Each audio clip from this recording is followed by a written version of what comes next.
Assalamualaikum warahmatullahi wabarakatuh. Saya Dian Retno Asih, NIM 18 03211000093. Di sini saya akan menjelaskan tugas mata kuliah Ekonomi Manajerial tentang review artikel.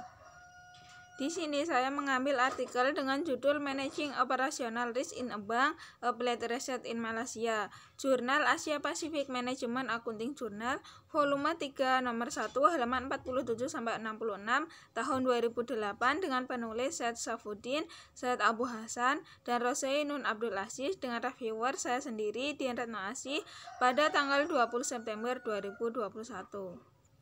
Subjek penelitian yaitu Bank Negara Malaysia. Tujuan penelitian yaitu untuk mengetahui tentang praktik manajemen risiko bank yang baik agar dapat memitigasi risiko operasionalnya.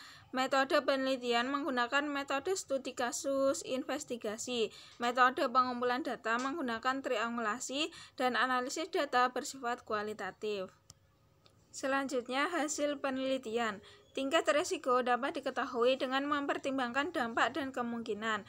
Bank menilai kerentanannya terhadap risiko operasional melalui evaluasi efektivitas dan kecukupan pengendalian internal bank.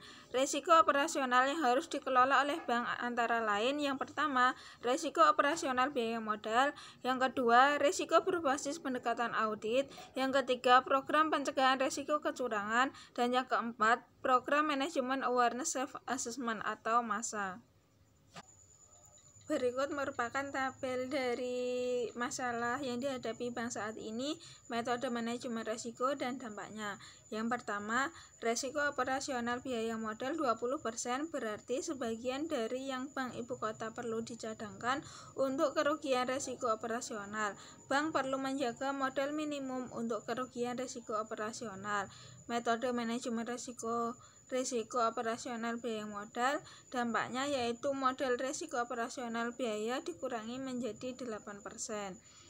Masalah yang kedua yaitu risiko pendekatan audit tidak berkontribusi pada tambahan nilai bagi bank dalam hal mengelola risiko operasional.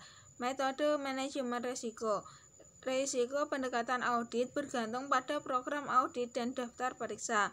Tingkat risiko ditentukan oleh pertimbangan auditor internal. Dampaknya yaitu masalah risiko operasional belum diidentifikasi lebih lanjut karena tidak adanya audit berbasis risiko. Untuk masalah yang ketiga yaitu risiko penipuan yang mengakibatkan kerugian.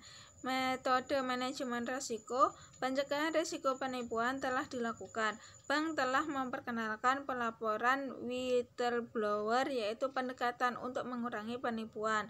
Dampaknya yaitu pendekatan pelaporan yang dilaksanakan pada Maret 2008 belum diketahui dampaknya, namun bisa ditingkatkan dengan outsourcing untuk meningkatkan efektivitas.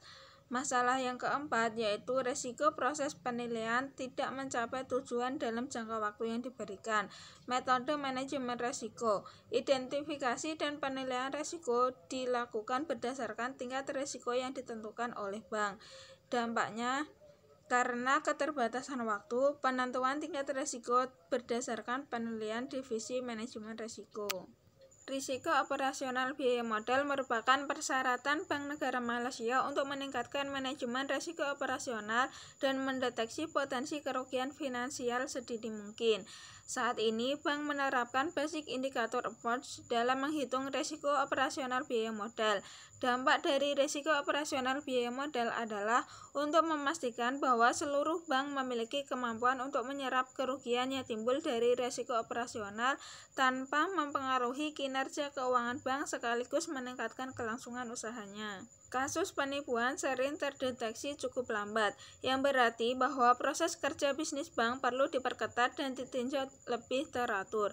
Namun, dengan pengenalan kebijakan whistleblower, diharapkan dapat meminimalkan niat karyawan untuk melakukan penipuan. Sedangkan untuk program MASA, manfaat yang diperoleh dari program tersebut dapat mengidentifikasi risiko operasional sejak dini. Selanjutnya, kesimpulan. Bagi industri perbankan, efektivitas pengelolaan risiko memegang peranan penting bagi keberhasilan atau kegagalan bank. Salah satu faktor yang membedakan bank dari banyak perusahaan lain yaitu bank sangat diatur. Regulator khususnya Bank Negara Malaysia secara rutin memeriksa bank dan memberikan peringatan pada bank-bank yang ditemukan terlalu beresiko. Secara umum, keterampilan manajemen risiko tidak boleh hanya terbatas pada divisi tertentu atau hanya beberapa karyawan saja. Setiap orang dalam organisasi harus terlatih dengan baik untuk mempraktekkan mekanisme yang diterapkan. Karyawan harus juga mematuhi kebijakan dan pedoman manajemen risiko dalam mengelola risiko operasional. Komentar terhadap artikel. Dalam artikel yang saya review telah mengidentifikasi risiko, metode, dan dampak dari manajemen risiko, sehingga dapat diketahui langkah apa yang harus dilakukan untuk kedepannya. Penelitian memberikan panduan tentang bagaimana mengelola risiko operasional di bank secara efektif. Cukup sekian yang dapat saya sampaikan. Wassalamualaikum warahmatullahi wabarakatuh.